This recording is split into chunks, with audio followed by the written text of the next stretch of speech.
Bonsoir et bienvenue au rendez-vous du dimanche. 1h30 d'émission. Beaucoup d'invités encore une fois ce soir. L'équipe du dimanche est pilotée par Alain Couriol. Le journal du dimanche.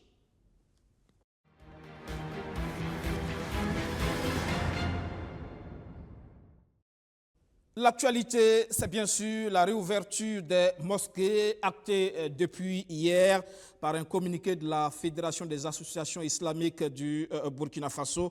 Des fidèles musulmans ont manifesté cette semaine. Ils disent en avoir marre de prier à la maison. Et donc, dans la soirée, il y a eu donc, ce communiqué de la Fédération des associations islamiques du Burkina. Sur ce plateau, avec moi, le président délégué de la FAIB, Boubacar Hugo. Bonsoir. Bonsoir. Merci de répondre à notre invitation. Merci. Les mosquées sont donc rouvertes depuis hier, c'est bien ça? Exactement. Alors, d'aucuns ont vite fait de penser que c'est lié à la manifestation d'hier. Alors, c'est comme si on renvoie cette image qui est que désormais, pour obtenir gain de cause, il faut manifester. Ce n'est pas tout à fait ça, c'est loin que ça soit ainsi. Parce que si on suit la chronologie des événements, nous avons, à un moment donné, été touchés par la ministre de la Santé chez le Moro Naba, quand il y a eu l'apparition de la coronavirus, où on était parti avec les catholiques, les protestants et les coutumiers chez le Moro pour recueillir les premières informations. À l'issue de ça, la ministre nous avait instruit, demandé d'accompagner le gouvernement par rapport au barrage qu'on devait mettre contre cette pandémie. Donc, ils ont demandé à chaque fêtière de s'organiser en elle. Et on est allé se concerter à la fédération avec les ulémas, qui est un organe rattaché au présidium pour les aspects religieux. Et en ce moment, on a décidé de fermer la fermeture des mosquées pour un délai de 2 semaines. Effectivement, à la date du 4 avril, ce délai venait à l'échéance. Et avant la date du 4 avril, il y a eu la mise en quarantaine dans la ville de Ouagadougou, il y a eu la fermeture de tous les marchés, de beaucoup d'aspects, qui ont fait que la maladie en ce moment avait encore progressé, n'était pas reculée. Donc on a dit, bon, si on est actuellement en quarantaine, mise en quarantaine, on ne peut pas vraiment en ce moment ouvrir les mosquées. Donc on avait une prorogation le 2 avril pour une date ultérieure. Pendant cela, on a revu encore, à l'approche du Ramadan, on a approché les ulémas avec le président, on a échangé et on avait trouvé nécessaire de toucher qui de droit pour la réouverture des mosquées. C'est pour cela, à la date de 20 avril, nous avons fait une correspondance à l'endroit de qui de droit au ministre de culte, en charge des cultes, le ministre d'État chargé de la vision territoriale et de la cohésion sociale, où nous avons demandé la réouverture de nos mosquées compte tenu de la réouverture, effectivement, des marchés. En ce moment, on avait ouvert le marché de Roko. On a dit, après l'ouverture du marché de Roko, il était difficile pour nous de contenir vraiment aussi nos bases, dire que vraiment on peut ouvrir les mosquées. Donc, on a fait la correspondance, on attendait le retour de la réponse. C'est pour cela, le jeudi passé, après le conseil, le ministre d'État chargé de la mission territoriale et des cultes nous a reçu, exceptionnellement la fédération seulement, dans l'après-midi. Il nous a dit effectivement, notre dossier est en train sur de bonnes voies, mais il faut qu'on se prépare. Donc, il nous a instruit d'aller désinfecter nos mosquées, nettoyer les mosquées et mettre les différents lave-mains, les gels et compagnie et permettre la réouverture prochaine de nos mosquées. C'est ce qui a été fait. Jeudi soir, on a instruit le secrétaire exécutif de faire un communiqué à l'endroit des fidèles pour qu'ils puissent préparer les mosquées. Et ce communiqué, jeudi, on n'a pas pu le publier. Vendredi, on avait d'autres activités. On voulait amender que les différents membres du secrétariat du présidium fassent leurs amendements. Et samedi matin, qu'on a fait passer le communiqué. Et ce samedi matin, on avait un rendez-vous pour aller passer ce communiqué et aussi prendre des mesures d'accompagnement par rapport aux différentes mosquées qu'on a fermées, en lave-mains, en masques et compagnie. Et on avait aussi une délégation de l'UPC qu'on devait recevoir au siège. C'était ça. Donc le processus était en vérité en cours. Était en cours. On attendait la réponse. Si vous voyez le communiqué qu'on a passé, on avait dit que les gens devaient préparer la désinfection et puis les différentes mesures barrières pour que l'ouverture prochaine de nos mosquées. Donc c'était déjà arrêté. Ce n'est pas lié à une pression Non, vous avez la pression. Il n'y a pas une pression. C'est vrai, les jeunes sont venus. Si vous regardez même les images, un peu, c'est pas un zoom, un peu en arrière-plan, il était entre 50 et 60 personnes, d'une ou deux associations qu'on connaît sur la place, qui sont venus, bon, pour peut-être des buts qu'ils sont propre à eux. Mais ce mois de béni, un musulman ne peut pas se prêter à ce genre d'activité, c'est pas bien. Ce n'est pas de bonnes images. Non, c'est pas de bon. Parce que c'est des images écornées de notre communauté. Et un musulman ne doit pas veiller à écorner même l'image de la fêtière des musulmans. C'est pas bien. Surtout dans ce mois béni. Parce que ce mois béni, avant le mois béni, on demande pardon à son épouse, à toute sa famille, à ses proches, et à ses collègues, ses amis, ses voisins, avant l'arrivée du mois de Ramadan. C'est un mois dans lequel on ne doit pas avoir des grognes, des problèmes avec quelqu'un. Mais si en plein Ramadan, des gens se fâchent, s'énervent, bon, il y a un problème. Suivez mon regard, ce n'est pas de l'islam. Donc, parce que la situation est résolue. On avait demandé aux gens de s'organiser pour ouvrir. Et si on n'a pas le cutus de l'État, on ne peut pas ouvrir. Nous, on a fermé, c'est vrai, mais il y avait un décret qui venait fermer les lieux de culte en date du 15 avril. Il a fallu avoir le cutus de l'État. Ah oui, sinon on ne peut pas. Voilà. Donc, c'est ça. Et quand, effectivement, on a fait les papiers, on a fait le communiqué, on nous a appelé, dit effectivement, nous nous attendaient dans l'après-midi. Tous les fêtières, ce n'est pas nous seulement les protestants, les catholiques, les musulmans, pour annoncer la conduite tenue par le chef d'État. Le matin, ils étaient en réunion, ils ont dit non de libérer les lieux de culte avec des conditionnalités que nous avons bien à respecter. Est-ce que vous ne pensez pas que cette réouverture peut être source justement de contamination? Si, je suis d'avis, je suis d'accord avec vous. Parce que notre crainte, c'est surtout pour cela qu'on avait peur. Si on avait fermé, c'est pour qu'il n'y ait pas la propagation. Vous savez, avec les différents confinements qu'on a fait au Burkina, ça fait que le Burkina est peut-être le deuxième pays en Afrique de l'Est le moins contaminé, après le Togo, si je m'abuse. Actuellement, avec ce déconfinement partiel qu'on est en train de faire au niveau des marchés, au niveau des lieux de culte et autres, on n'est pas sûr que vraiment la pandémie va reculer. On n'est pas sûr. On va voir. On va prier davantage, comme on a dit, dans nos mosquées, dans les églises.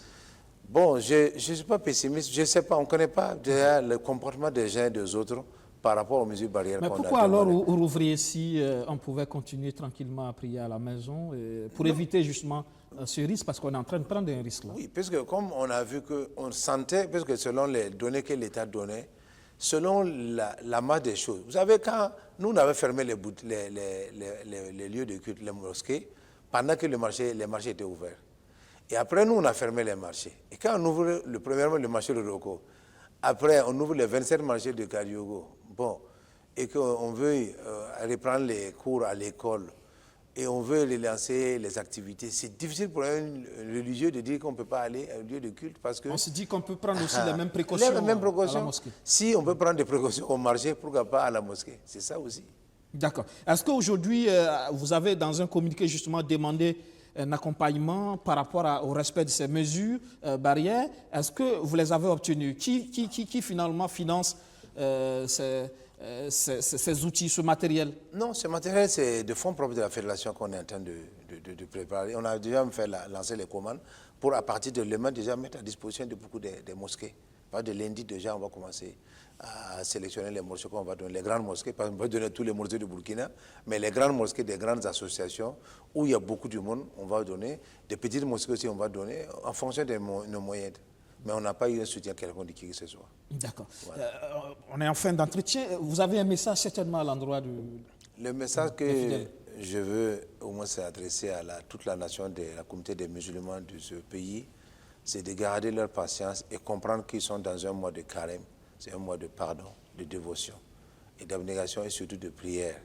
Intensifions les prières pour que le Seigneur nous ôte des deux pandémies. Nous avons déjà un premier mal qui était l'insécurité grandissante, le déplacement à l'interne, on a près de 2 millions de déplacés et il n'y a rien de plus difficile pour quelqu'un quand il se sent étranger chez soi. C'est le sentiment le plus difficile à vivre. Quand tu fuis, tu laisses toute ta famille, tu ne remportes rien seul, sa personne et tous tes enfants et tes femmes, c'est compliqué. Plus, Dieu nous a fait qu'on a encore le coronavirus qui est le Covid-19, qui n'est pas facile. Mais Dieu, par sa miséricorde, a fait que l'Afrique est quelque part épargnée par rapport aux autres continents. On n'a pas, si je m'abuse, encore atteint le seuil de 2000 morts sur toute l'Afrique. Ça, c'est déjà un aubaine qu'on peut nous rendre grâce à Dieu. Et demander aussi à nos fidèles, et dire merci premièrement à toutes les associations membres de la Fédération, de la confiance qu'ils ont fait à l'endroit de la fêtière. Durant cette pandémie, cette période de crise et de confinement, on n'a pas eu la moindre plainte de qui que ce soit. Seuls les quelques individus qui sont venus hier au siège, c'était une cinquantaine, soixantaine. Nous demandons à tous ceux qui ont été à cette affaire d'hier, là, de demander beaucoup pardon à Dieu, parce que ce n'est pas bien, c'est un mois de piété et de dévotion. Et nous sommes là, on n'est pas seuls, les autres nous regardent. Et couronner l'image d'un de tes frères ou de la fêtière, je crois que ce n'est pas une bonne chose pour un musulman. Merci. Boubacar Hugo, je rappelle que vous êtes le président délégué de la FAIB, la Fédération des associations islamiques du Burkina. Merci d'être passé dans le 7 Info ce soir. Merci. Vous restez avec nous pour la suite de ce 7 Info.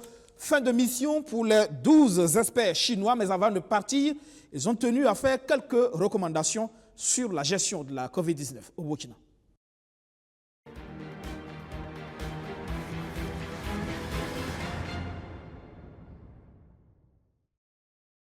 Fin de mission pour les 12 experts chinois venus soutenir le Burkina Faso dans la lutte contre le nouveau coronavirus. Après 2 semaines d'échanges et de partage d'expériences avec l'équipe burkinabé, ces experts chinois ont égrené tout un chapelet de recommandations pour venir à bout de cette pandémie. Des recommandations qui portent sur la surveillance, le diagnostic, la prise en charge des personnes atteintes par le virus et surtout la protection du personnel soignant. Nous avons, pendant notre séjour ici au Burkina Faso, effectué des visites sur le terrain. Voilà. Nous avons par exemple visité déjà le CHU d'Ngandogo et nous nous sommes aperçus qu'il y a des dispositifs qui ont été pris pour renforcer justement la capacité de prise en charge. Donc notre constat, c'est peut-être au niveau de l'hôpital, il pourrait encore renforcer la protection, la gestion de l'état de santé du personnel soignant, puisque ce sont les soldats, les combattants en première ligne contre le Covid-19. Il faut les bien protéger. Pour la mission chinoise, l'ouverture des classes et du marché central pourrait constituer un rebond du coronavirus au Burkina Faso.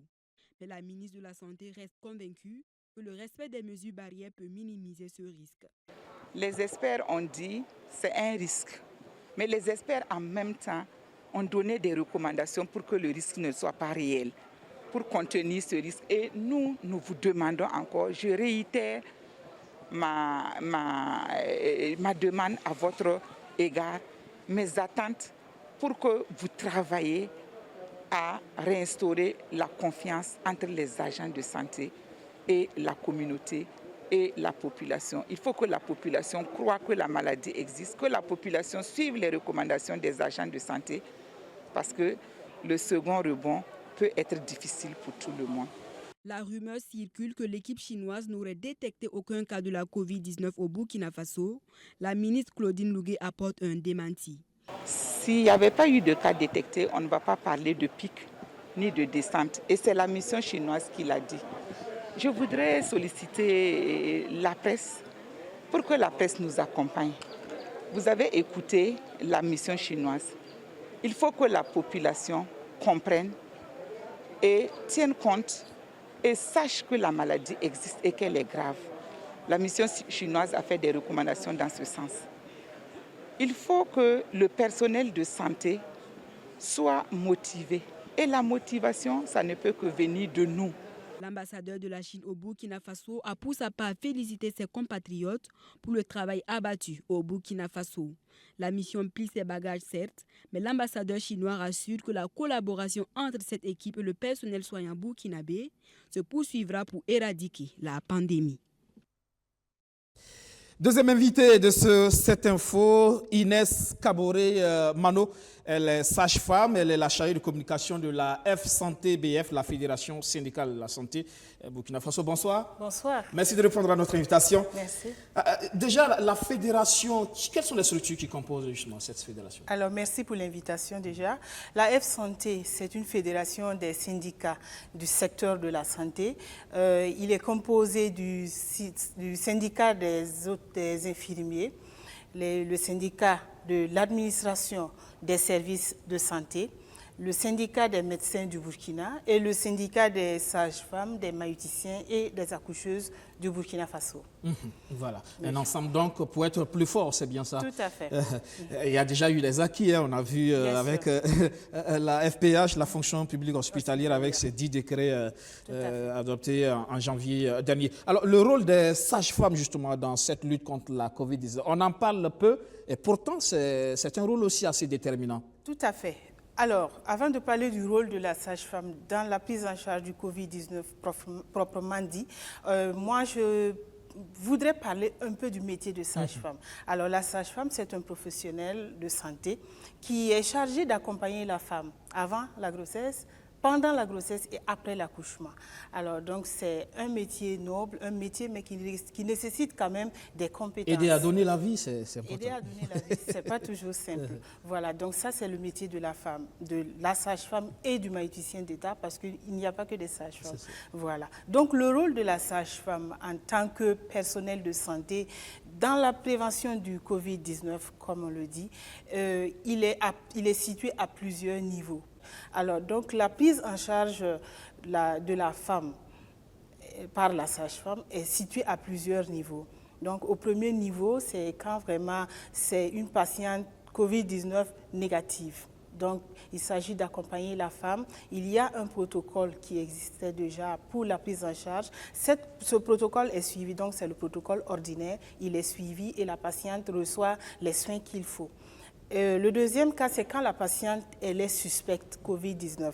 Alors, dans ce cas, c'est vrai qu'on suit la procédure ordinaire, mais en plus, l'accent est mis sur la protection par les barrières de protection, comme on appelle les EPI. Alors, donc, l'agent de santé prend des précautions aussi au niveau de la patiente. Donc, il s'agit de porter des masques, de porter la bavette à la patiente et l'agent de santé. Donc, ça, c'est quand le cas est suspect, il y a cette mesure qui s'ajoute à la prise en charge ordinaire. Et l'autre cas dont on parle, c'est quand la patiente, elle est Covid-19 positive. En ce moment, il y a effectivement la prise en charge ordinaire, mais il s'ajoute à cette prise en charge-là la protection, tous les équipements de protection individuelle que l'on porte également à la patiente. Et à cela, il faut ajouter que nous faisons appel à l'équipe d'intervention rapide. Voilà, donc cette équipe est informée qu'il y a une patiente Covid-19 positive et ils viennent et en attendant qu'ils arrivent, nous prenons leur conduite à tenir et nous respectons ce qu'ils nous disent comme consigne. Alors, c'est vrai qu'il vous arrive certainement au niveau de l'accouchement, d'avoir affaire à des femmes testées positives. Tout à fait. Il est arrivé que nous ayons des patientes Covid-19 positives qui viennent pour accoucher. Voilà. Donc, j'imagine que ça demande des précautions assez particulières, justement. Oui, des précautions assez particulières, et c'est vrai, mais il faut surtout d'abord rassurer la patiente pour la mettre en sécurité, pour la mettre en confiance, qu'elle sache que elle n'est pas un extra. Voilà. Mais dans la prise en charge et dans la manière de faire, c'est vrai qu'on accentue beaucoup plus la protection, se protéger soi-même et aussi protéger la patiente et aussi le nouveau-né qui est à venir. Le risque est donc permanent pour vous. Alors, des gens qui ne veulent plus croire en l'existence même de la maladie aujourd'hui, de plus en plus, on en voit. Oui. Et ça fait peur. Ça fait vraiment peur. Mais la maladie, il faut le dire, elle existe bel et bien au Burkina Faso. Nous avons des cas et nous avons vu des cas de personnes atteintes du Covid-19 au Burkina Faso. Alors, il faut que la population croie et que la population sache effectivement que cette maladie, elle est bel et bien présente au Burkina Faso. En tout cas, ça rassure. Oui. Et comment retrouver justement la confiance après toutes ces polémiques, vous l'avez vu toute cette semaine. Oui.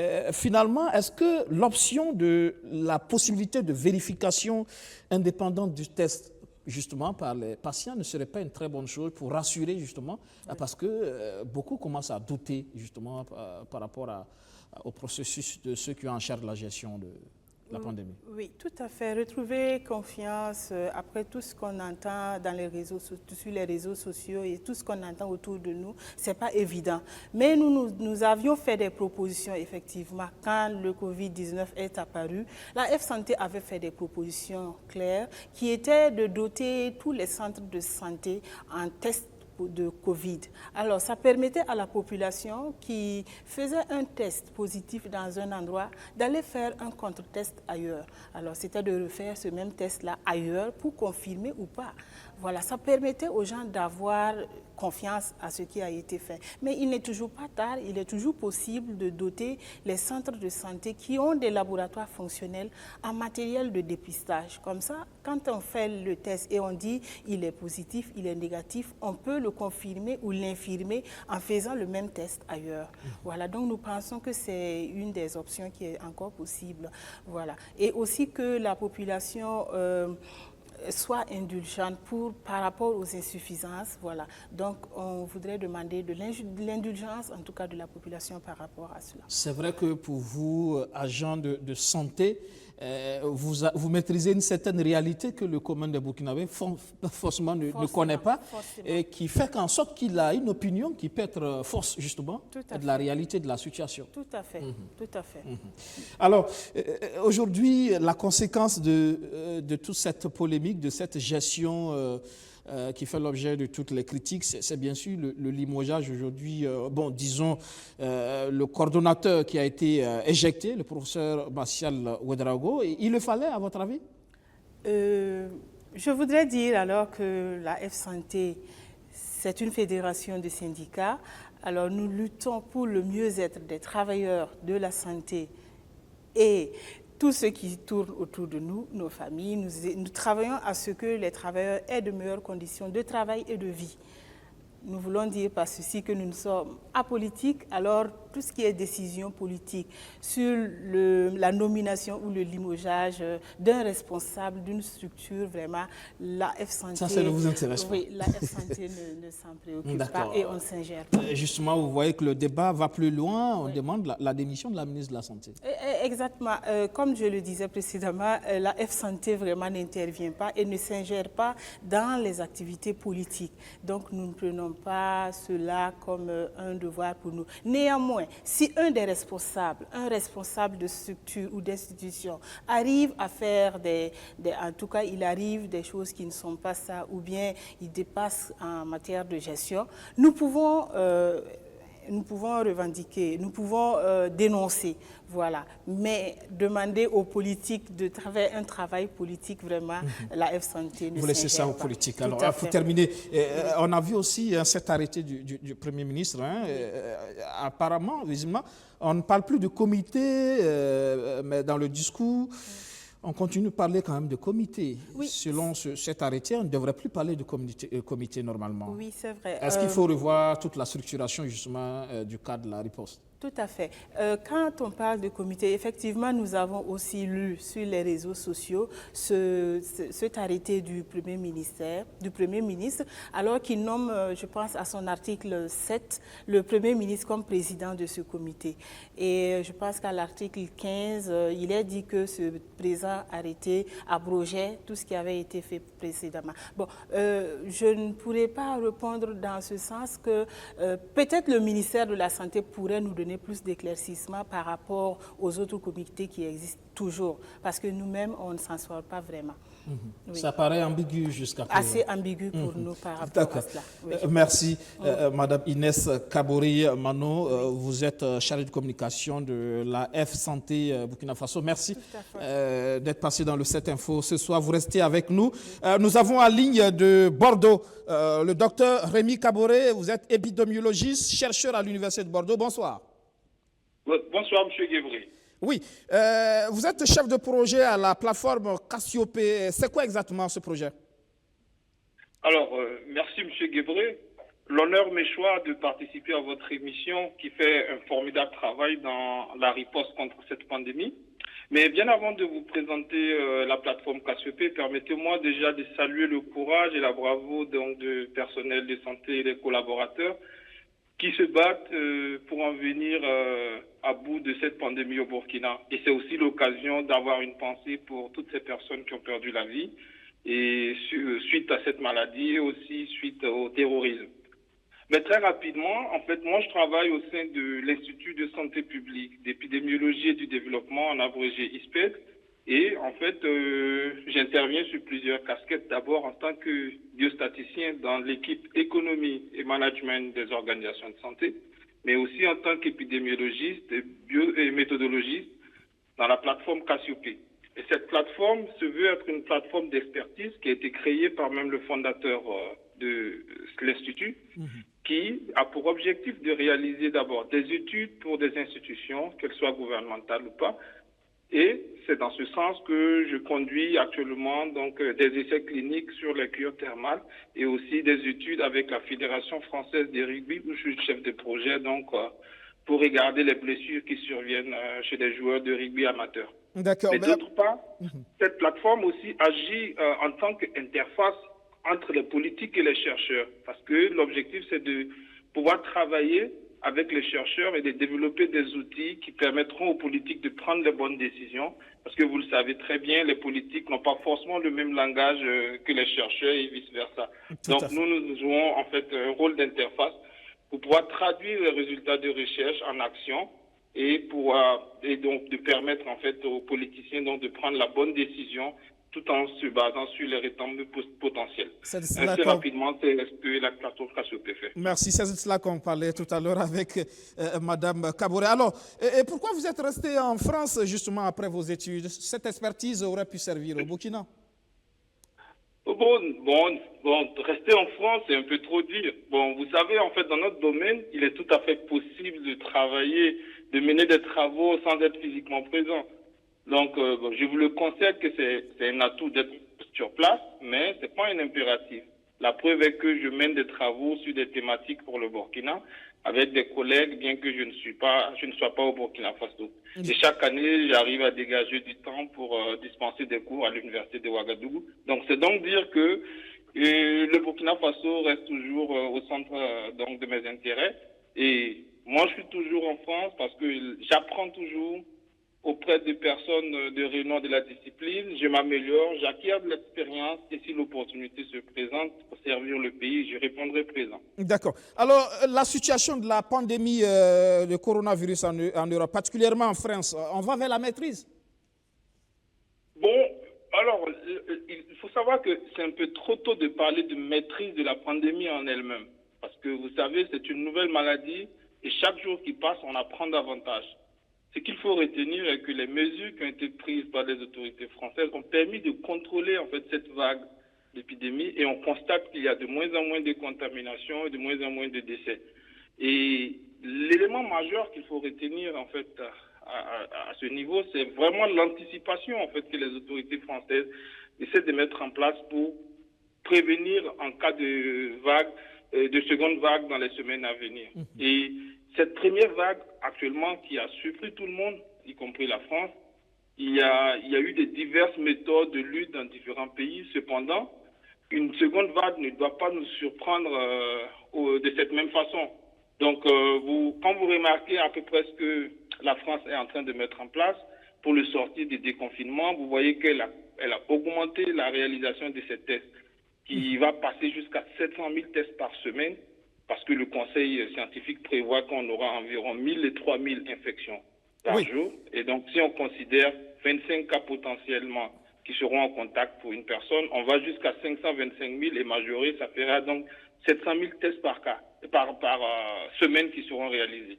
Et donc, tout ça montre en fait que c'est une préparation qui va permettre donc de juguler au mieux toute éventuelle vague qui va venir dans les semaines à venir. Oui, vous parlez justement de ce processus de confinement en France. Au Burkina Faso, on estime qu'on a atteint donc le pic. Et puis, mais la gestion de la pandémie souffre d'un problème de crédibilité aujourd'hui. Vous avez certainement suivi l'actualité hier, ces manifestations de fidèles musulmans, mais aussi ces manifestations de commerçants dans le pays qui a quelque peu contraint aussi le gouvernement à desserrer un peu les mesures restrictives. À l'étape actuelle des choses, est-ce qu'il n'y a pas à craindre justement, vous parlez de rebond? Oui, alors déjà, bon, pour le pic, il faut déjà que je vous dise une chose très rapidement. Il faut comprendre en fait comment est-ce que les méthodes de prédiction en fait se sont faites. Déjà, lorsque vous êtes devant l'épidémie, bon, il y a plusieurs modèles en fait qu'on peut utiliser, mais ces modèles sont basés en fait sur un certain nombre de paramètres. Mais vous voyez que les pays africains, dès le début de l'épidémie, n'avaient pas en fait ces paramètres. Je prends juste l'exemple du taux de reproduction qui permet d'apprécier le potentiel de transmission d'un malade à un autre. Ça, par exemple, et d'un individu à un autre, ça, par exemple, vous ne l'avez pas en fait dans nos pays. Et donc, on est obligé d'utiliser des paramètres qui ont été publiés dans d'autres pays. Et si on regarde ces paramètres, on avait la courbe qui avait été prévue. Aujourd'hui, on n'est pas à ces résultats, mais on peut penser que le pic est potentiellement atteint, même si il y a beaucoup de questions en fait qui restent encore à se poser. Et ces questions il faut vraiment les répondre très rapidement, parce que quand on regarde comparativement aux pays tels que le Mali et le Niger, on trouve que l'évolution n'était pas pareille comme celle qu'il y a au Burkina. Donc, est-ce que c'est parce que nous avons des mesures qui étaient plus efficaces, ou bien c'est parce que nous n'arrivons pas à détecter le maximum de cas? Et donc, si c'est le cas, alors, si on arrivait vraiment à détecter tous les cas, on pourrait penser que c'était bien de continuer dans cette méthode. Mais malheureusement, c'est pas sûr que ce soit le cas. Et en plus de cela, le relâchement dont nous venons d'opter est très, très, très, très délicat. Parce qu'on voit déjà au Ghana qu'avec le relâchement du confinement, les cas ont commencé à grimper. Et donc déjà, il faut commencer à se poser les véritables questions pour une riposte qui prendra vraiment en compte une situation donc, hors confinement pour essayer de repérer le maximum de cas. Parce que le déconfinement tel que fait, sans préparation au départ, risque d'être très dangereux pour notre population.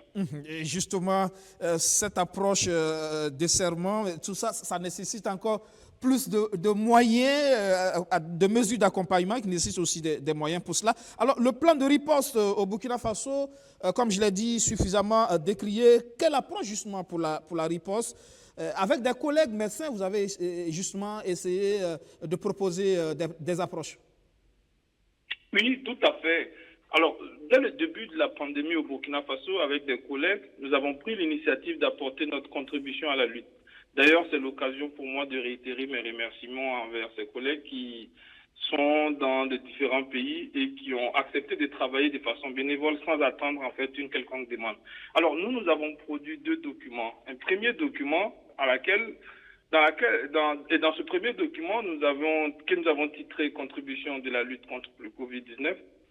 Et ce document avait pour objectif donc d'apporter une compréhension sur les quelques concepts utiles pour la lutte contre la pandémie.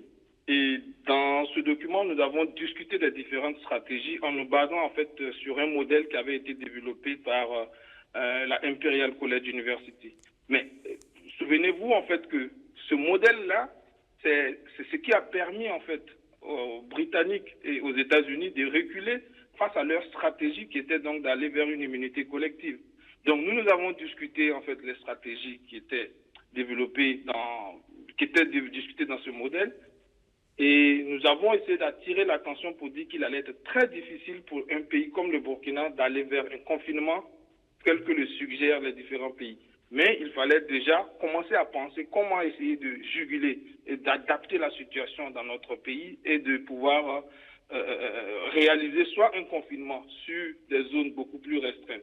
Et à l'après, nous avons, dans un deuxième document, travaillé sur un modèle, une stratégie en fait basée sur le modèle de Singapour et de la Corée du Sud.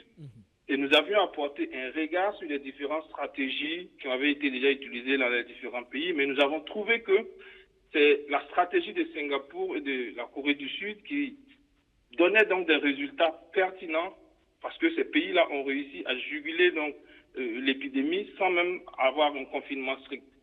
Donc nous avons attiré l'attention là-dessus et nous avons fait des propositions. Nous avons proposé un logigramme donc de stratégie à la fin de ce document pour demander à ce que nos autorités s'en servent et essayent de tirer quand même quelques éléments là-dedans et pour approfondir la réflexion. D'accord, pour terminer, avez-vous l'impression d'avoir été écouté? Bon, alors, quelque part, oui, nous avons été écoutés parce il n'y a pas plus gratifiant que lorsque vous avez des encouragements et des félicitations d'éminentes personnes dans le domaine de la recherche.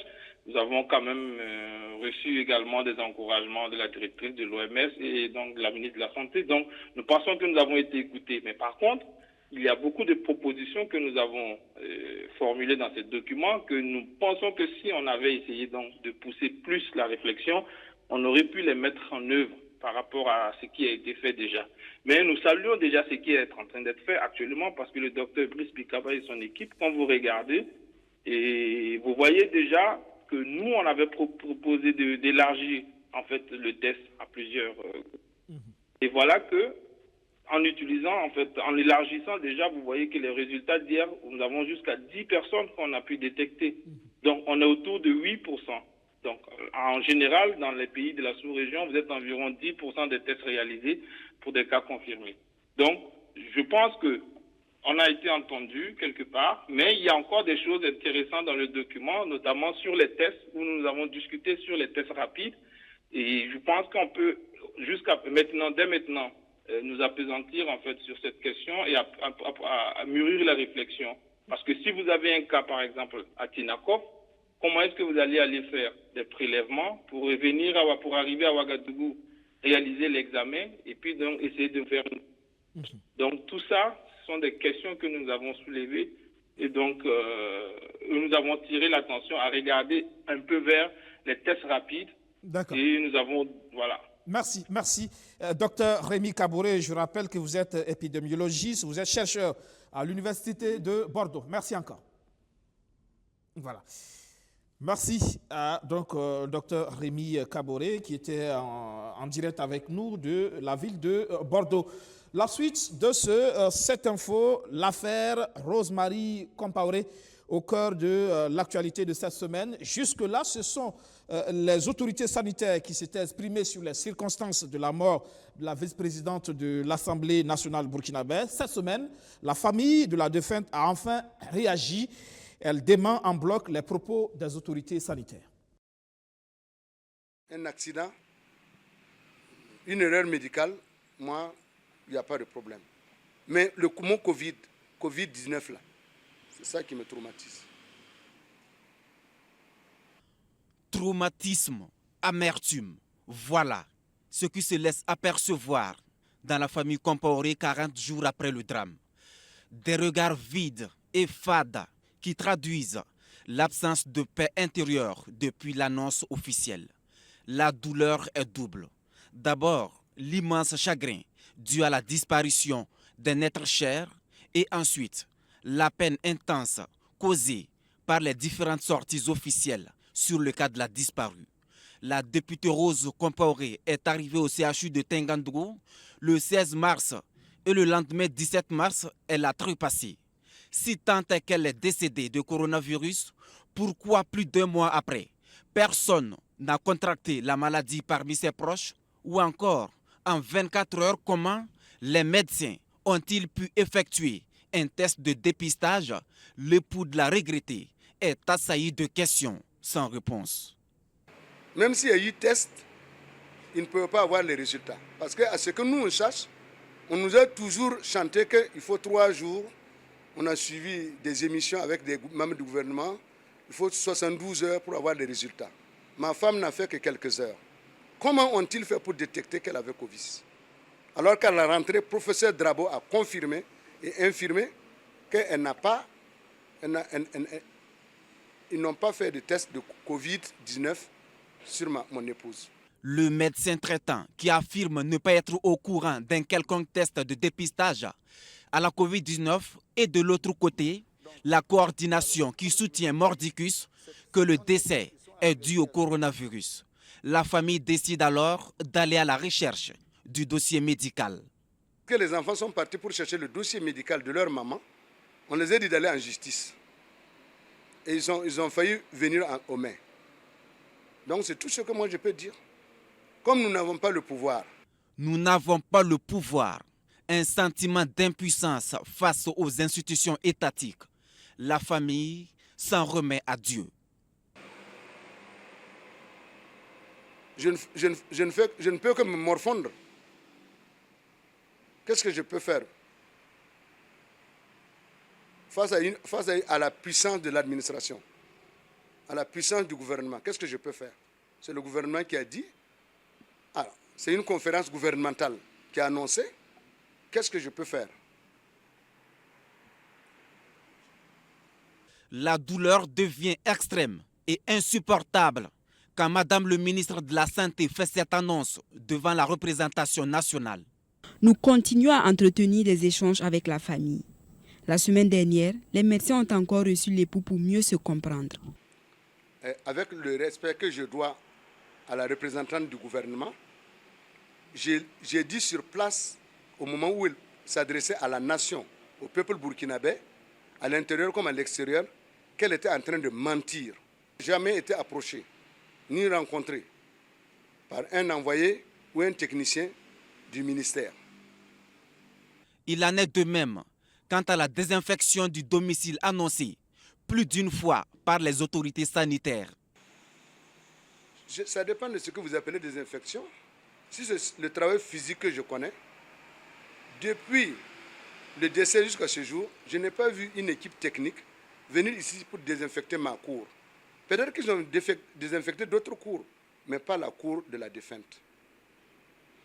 S'il y a une équipe qui dit qu'ils sont venus, j'aimerais qu'ils se présentent et qu'ils disent c'est à quel moment, à quelle heure, ou la nuit, ou bien c'est par hélicoptère qu'ils ont défecté. L'autre information qui trouble le sommeil des proches de la disparue, c'est bien cette autre annonce tendant à dire que Rose Compaoré a été admise à l'hôpital dans un état comateux. A mentionné que ma femme est arrivée comateux. C'est archi faux. C'est archi faux parce qu'une femme qui arrive comateux, qui arrive à donner de l'argent à son service technique, en tout cas, c'est vraiment du jamais vu. Quand le professeur Martial Ouedraogo soutient que ce sont les équipes de riposte à la maladie qui se sont occupées de l'inhumation, M. Compaoré se dit scandalisé. Il affirme n'avoir jamais aperçu le personnel soignant lors de l'enterrement. 40 jours après, je sais que c'est fini pour ma femme, mais au moins qu'on rétablisse la vérité afin que l'âme de mon épouse puisse définitivement se reposer. Voici l'ultime souhait de Amadou Compaoré. Le dernier numéro du journal d'investigation Courrier confidentiel, la ministre de la Santé avoue avoir menti devant les députés. Très vite, le gouvernement réagit en Conseil des ministres et c'est le coordonnateur de la cellule de riposte à la pandémie, le professeur Martial Ouedraogo, qui paie les frais. Fin de parcours pour le professeur Martial Ouedraogo à la tête de la coordination du Comité national de riposte à la pandémie du coronavirus. L'infectiologue révélé au Burkinabé à l'avènement de la maladie paye ainsi cash la gestion jugée cacophonique et mensongère du décès de la députée Rose-Marie Konditamde. C'est un conseil des ministres particulièrement long pour l'occasion qui en a décidé. Au regard donc des éléments fournis par Madame le ministre sur cette situation extrêmement grave, le Conseil donc a demandé que les investigations se poursuivent afin que l'entièreté de la question lui soit présentée pour qu'il puisse apprécier et prendre les décisions qui sied. Toujours est-il que déjà, le Conseil a demandé qu'un nouveau coordinateur national du Comité national de lutte du Comité national de la réponse à l'épidémie du coronavirus soit nommé.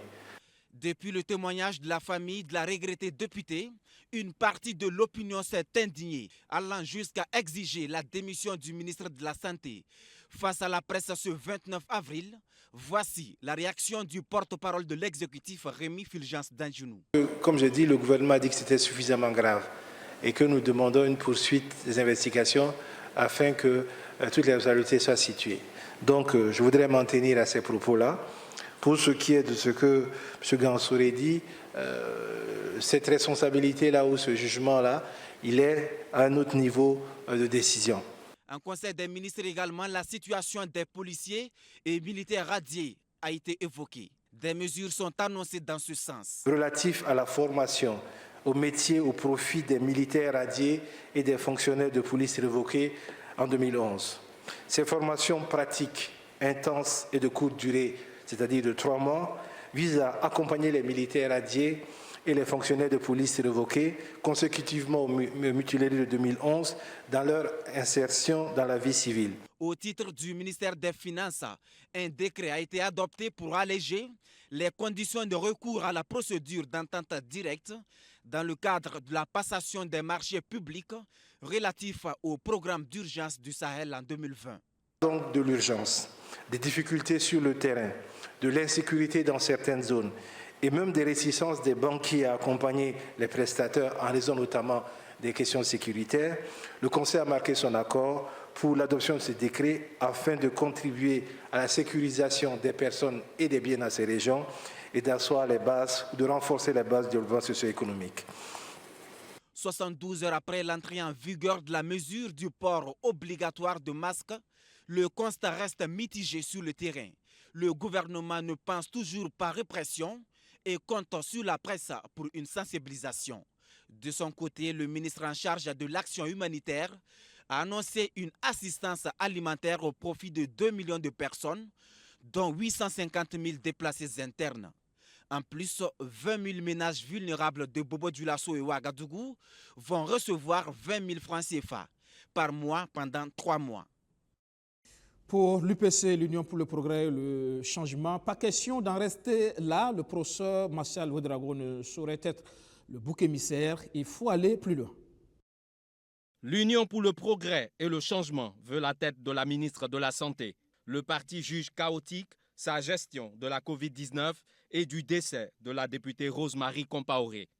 L'Union pour le progrès et le changement constate que Madame la ministre de la Santé, tout comme ses collègues et collaborateurs, ayant manipulé les faits dans l'affaire Rose-Marie Compaoré Kontidamde, n'ont plus aucune légitimité pour traiter des questions de santé des Burkinabés.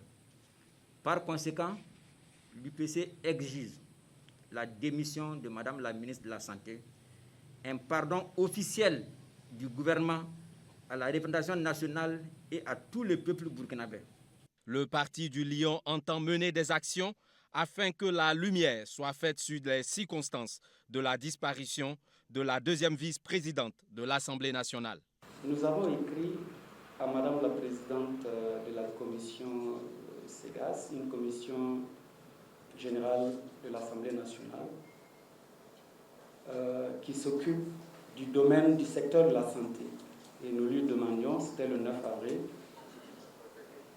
d'introduire une demande auprès de la présidence de l'Assemblée nationale au fin de mettre en place une mission d'information justement sur la gestion de la pandémie. Nous avions à l'esprit que cette mission allait nous faire sortir un certain nombre de choses liées au décès de notre camarade. Ça, c'était une première action. Et à l'étape actuelle, nous avons déjà engagé un certain nombre d'actions que certainement vous allez apprendre dans les jours à venir. Au-delà de cette affaire, l'UPC dénonce les insuffisances du système mis en place en ce moment pour faire face à la pandémie. Notre pays a une faible capacité de tester les personnes suspectées d'être malades du Covid. À cela s'ajoute la centralisation et la lenteur du dépistage et surtout de la prise en charge des malades. En rappel, la députée Rose-Marie Compaoré est membre fondatrice de l'UPC. Elle est décédée le 17 mars dernier à l'hôpital Tinkandogo des suites de la Covid-19, selon les autorités sanitaires qui l'avaient déclarée première victime du coronavirus au Burkina Faso. Du côté du mouvement du peuple pour le progrès MPP, la ministre de la Santé reçoit un soutien pour Simo Compaoré. Elle doit poursuivre sa mission avec sérénité. Le parti au pouvoir rompt enfin le silence sur l'actualité nationale marquée par la crise sanitaire et la tenue des élections en novembre 2020. Si son silence sur la gestion de la pandémie de la Covid-19 passait pour être une désapprobation des actions menées par le gouvernement, le MPP, par ce point de presse, clarifie sa position. Son soutien à l'exécutif est réaffirmé, même si le parti reconnaît qu'il y a du tâtonnement dans la gestion de la crise. Citez-moi un pays que vous connaissez où les dirigeants n'ont pas eu des critiques. Ça voudrait dire simplement une seule chose, c'est que personne dans ce monde-là n'était préparé à gérer une telle situation, une telle crise sanitaire.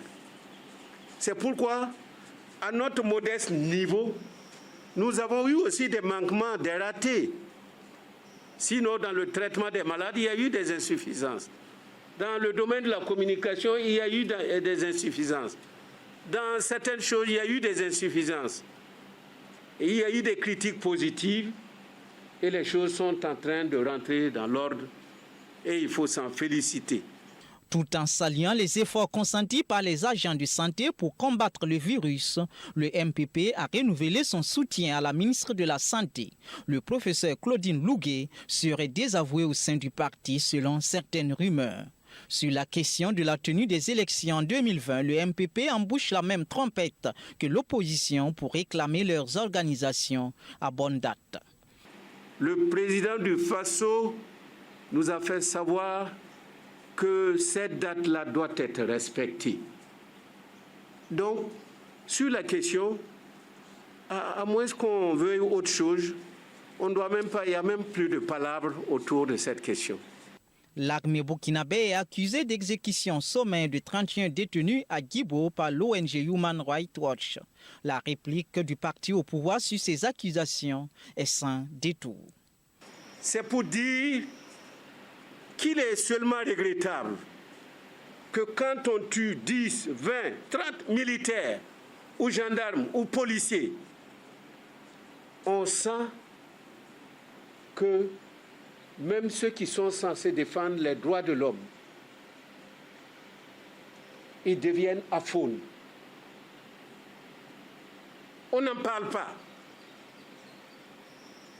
Mais même quand on ose neutraliser, c'est comme ça qu'on dit, c'est l'expression. Certaines personnes qui sont animées de mauvaise volonté, il y a des observations. Il ne faut pas faire deux poids, deux mesures. On dirait que c'est parce que nous sommes pauvres ici, mais il faut... Mais là-bas, c'est là-bas qu'il faut commencer là. Des gens qu'on a embastillés, prendre des chaînes, attachées comme des singes, comme des trucs, des êtres humains, taper, flageller. On n'attend pas des... C'est là-bas qu'il faut commencer à élever les voix. Le MPP appelle lui aussi à une réouverture de tous les lieux de commerce fermés afin que les populations puissent surmonter les conséquences économiques de la crise sanitaire qui se font déjà sentir. Sur ce plateau, Lionel Bilgo, analyste politique, bonsoir. Bonsoir. Bienvenue. Merci. Alors, la gestion de cette crise du Covid-19, on l'a vu cette semaine, assez agitée quand même. Là, est-ce que quelque part, attention, on n'est pas en train de tendre vers une politisation aussi de cette crise, au risque de passer à côté de l'essentiel qui est d'être focus sur l'essentiel, c'est-à-dire la lutte contre la maladie? Écoutez, la gestion de cette Covid, dès le début, a déjà été politisée. Elle a déjà été politisée du fait de l'organisation, du corpus qui entoure, qui encadre en tout cas cette gestion-là. On a l'impression qu'on a une crise sanitaire chapeautée par un environnement politique beaucoup plus ancré. Et donc, du coup, on tombe justement dans des dérives politiques outrancières, comme vous le dites, mais à juste raison, parce que quelque part, vous voyez une gestion chaotique, extrêmement chaotique. Et ce n'est pas moi qui le dis, les faits sont très graves, le disait tout à l'heure le ministre de la Communication. Pour qu'on puisse arriver à gérer une crise de cette manière-là, il faut vraiment être de mauvaise foi. Alors, le ministre, effectivement, qui parle de faits assez graves, avec comme conséquence l'éviction du professeur Martial Ouedraogo, le visage de la lutte. Et là, forcément, ça ça déstabilise toute la coordination de la lutte, mais c'est aussi tout de suite la question de la crédibilité désormais. Oui, c'est le dindon de la farce, le professeur Martial. Pourquoi? Ça montre aussi quelque part à ceux qu'on responsabilise sur des questions aussi cruciales que la gestion de la Covid ou bien d'autres gestions, qu'ils sont quelque part des fusibles. Ça veut dire que leur responsabilité et leur dignité dépendent de comment eux-mêmes vont agir par rapport aux choses qui se passent. On aurait entendu dire que le professeur Martial lui-même voulait rendre sa démission. Eh bien, qu'il le fasse. C'est mieux de rendre sa démission quand on ne peut pas travailler, de rendre sa démission quand on ne nous écoute pas, de rendre sa démission quand nos actions et nos agissements ne correspondent plus à rien, que de se voir jeter à la porte de cette manière-là, alors qu'il y a des gens au-dessus de nous qui partagent la responsabilité de ce qui est arrivé. Vous voulez dire quoi Je vais dire tout simplement que ce n'est pas le seul à sauter. Dans cette gestion, il y a eu bon nombre de personnes qui ont une lourde responsabilité plus que le professeur Martial, mais qui restent toujours en affaire. Parce que la ministre, par exemple, ou bien d'autres personnes dans son cercle d'entourage, qui auraient pu, par dignité et par respect pour ce couac-là, se retirer eux-mêmes de la gestion des affaires. Pour moins que ça, ailleurs dans le monde, des gens se sont retirés pour permettre à l'organisation de fonctionner toujours. Et se retirer, ce n'est pas une honte. C'est une manière aussi de reconnaître parfois, humblement, que nous sommes humains et que l'erreur est humaine. Et une fois que l'erreur est constatée, eh bien, on débarrasse le plancher, on laisse la place pour que d'autres personnes puissent faire mieux que nous. En même temps, un nettoyage en profondeur, ça va déstabiliser tout le système mis en place qui, quoi qu'on dise aussi, a déjà une expertise par rapport à la gestion. Mais le système est déjà déstabilisé par sa manière de fonctionner. Le système est décrié, déstabilisé. Le manque de confiance, l'incrédulité qu'il y a autour même de cette affaire de Covid, la manière de gérer dès le départ, vous avez vu cette espèce de budget à 170 milliards avec plus de 2/3 qui veut servir à louer des chambres d'hôtel, c'est grave. Dès le début, la crise est profonde et l'institution est décrédibilisée. La désorganisation était certaine. Aujourd'hui, par exemple, vous avez des gens qui ne se reconnaissent plus en cette organisation et qui ne croient même plus à ce que cette organisation dit. Du fait que, tout simplement, ceux qui étaient censés gérer cette organisation l'ont gérée de façon chaotique et de façon basse. Alors, on se retrouve dans une situation aujourd'hui où la confiance n'y est plus. On a vu toutes ces populations qui commencent à manifester, la révolte des commerçants, au niveau aussi de la religion. Là, ça c'est grave quand on arrive là. Non, je pense que nous, dans notre société au Burkina, on est face à un fait très grave. Vous prenez cette population de Burkinabé, que j'appellerai le matériau, que vous confierez à un autre Burkinabé, il n'en ferait pas mieux. Il faut d'abord que cette responsabilité et cette espèce de confiance-là soient rétablies par un nouveau contrat social. Il faut ramener la confiance et le leadership de nos gouvernants. Vous avez des gouvernants qui ne gouvernent plus, qui ont laissé la gouverne aux gouvernés, qui eux en fait décident quand ils veulent, comme ils veulent, de ce qu'il faut faire. Et on nous demandera la faute à qui? Eh bien la faute à tout le monde.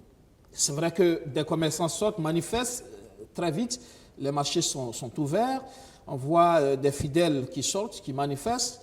Les lieux de culte sont ouverts, même si au niveau de la Fédération des associations islamiques, on estime que c'est une question de timing, c'est une coïncidence, mais ce n'était pas forcément lié à la manifestation. Mais toujours est-il que l'impression que ça donne de façon globale aujourd'hui, c'est que c'est la rue qui décide finalement. Ben oui, c'est la rue qui décide. Oh ben, vous avez raison, vous le dites si bien, c'est la rue qui décide. La rue décide tout simplement parce que la rue n'a pas confiance et la rue n'a pas suivi. Et aussi, ceux qui devaient diriger et décider pour nous ont pris des décisions malheureuses. J'ai dit, depuis le début de cette crise que vous m'avez invité sur votre plateau, je disais, le Burkina, ce n'est pas la France.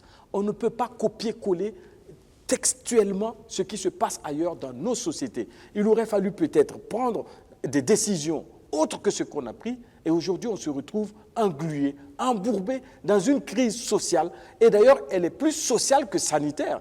Le Covid, aujourd'hui, au Burkina Faso, ça tue combien de personnes? Il y a 2 mois de cela, le paludisme, jusqu'aujourd'hui, a tué plus de monde que la Covid-19 au Burkina Faso.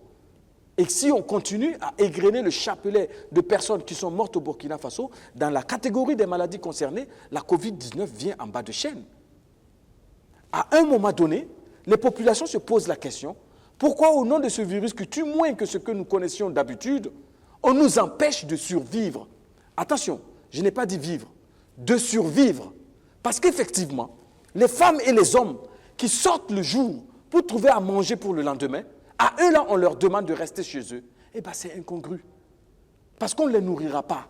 Et même quand on fait des efforts pour apporter de la nourriture, du riz, du mil ou du sel ci et là, ça ne suffit pas et ça ne les atteint pas. Eh bien, la rue reprend le contrôle. Pour survivre. Et ça aussi, c'est dangereux. On parle toujours de l'exemple du Ghana à côté avec ce rebond. Oui, effectivement. Mais c'est très dangereux. Mais le danger vient du fait de l'inconsistance des décisions prises par ceux qui nous dirigent et qui nous gouvernent. C'est à eux de faire des réflexions plus abouties et de prendre des décisions qui collent avec la structuration sociale de notre pays. C'est pour ça que je dis que la Covid-19 vient montrer aux Africains qu'on ne peut plus, en fait, à chaque fois singer comme si on était nous-mêmes dénudés de toute matière grise. Alors qu'à côté, il y a des gens qui prennent des décisions beaucoup plus conformes avec la structuration sociale de leur pays. On ne peut pas faire fonctionner le Burkina comme la France a fonctionné, comme la Belgique a fonctionné. Et d'ailleurs, la France n'a pas fonctionné comme la Belgique, qui n'a pas fonctionné comme l'Allemagne, qui n'a pas fonctionné comme l'Autriche, etc. Chaque pays a contextualisé ce virus et a pris des décisions en fonction de la structuration sociale. Et donc, au Burkina Faso, ce qu'on a fait est très dramatique parce que les décisions qui ont été prises ont mis le pays dans une situation beaucoup plus complexe que la situation du Covid même l'en crée. Finalement, pour terminer, on est comme à la croisée des chemins dans la gestion de cette crise finalement, où effectivement, on a des populations qui de plus en plus n'y croient plus et pensent qu'on devrait leur permettre de reprendre normalement le travail comme si de rien n'était. Et pourtant, en face, le gouvernement, l'exécutif a ce devoir-là de continuer à prendre des mesures pour effectivement en finir avec cette pandémie. L'exécutif a ce devoir, mais n'a pas ce pouvoir de contraindre un être humain et un Burkinabé à mourir de faim chez lui quand il doit sortir se nourrir et prendre le risque de se choper une Covid-19. Elle a le devoir, mais pas le pouvoir. Et la preuve qu'elle n'a pas ce pouvoir, c'est que les lieux de culte vont réouvrir. Les marchés ayards, sur insistance et son de grève sociale, ont réouvert. Donc elle n'a pas ce pouvoir-là. On apprend aussi pour le secteur des transports. Le secteur des transports qui réouvre peut-être mardi. Donc, elle n'a pas ce pouvoir-là. Ça veut dire tout simplement que ce qu'il faut faire aujourd'hui, c'est faire confiance en la responsabilité individuelle de chaque Burkinabé.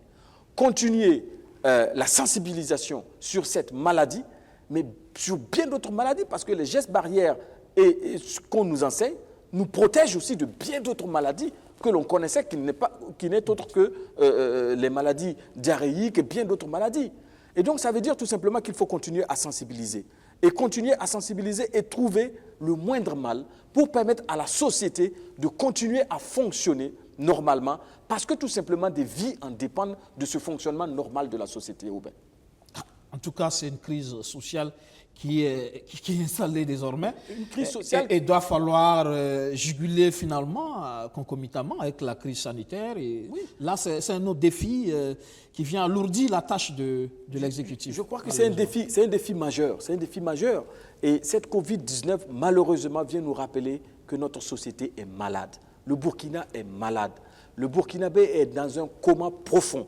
Un coma qui appelle à un sursaut individuel et collectif pour qu'ensemble nous puissions réécrire en fait les bases d'un contrat social qui permette à l'État d'exister et qui permette aussi aux gouvernés et aux gouvernants de se retrouver chacun dans sa sphère de responsabilité. Et ce qui arrive aujourd'hui au gouvernement actuel, aucun opposant ne doit s'en réjouir, parce que tout opposant qui arriverait à Kosiam avec ce matériau-là, je veux dire, cette population et cette mentalité, cette manière de fonctionner aura les mêmes difficultés que le pouvoir actuel qui est assis. Donc ça appelle en fait une espèce de rééducation sociale de l'ensemble des Burkinabés pour que nous puissions nous dire qu'il n'y a qu'un seul Burkina et pour qu'un pays fonctionne, c'est tout comme une famille. Il faut des règles et ces règles-là, nous devons tous les respecter. Et il faut remettre la dignité, l'exemplarité et la morale au cœur même de la gestion de notre cité, sans quoi nous courons à notre perte. Et ça, depuis longtemps. Justement, l'impression qu'on a au niveau du pouvoir, c'est que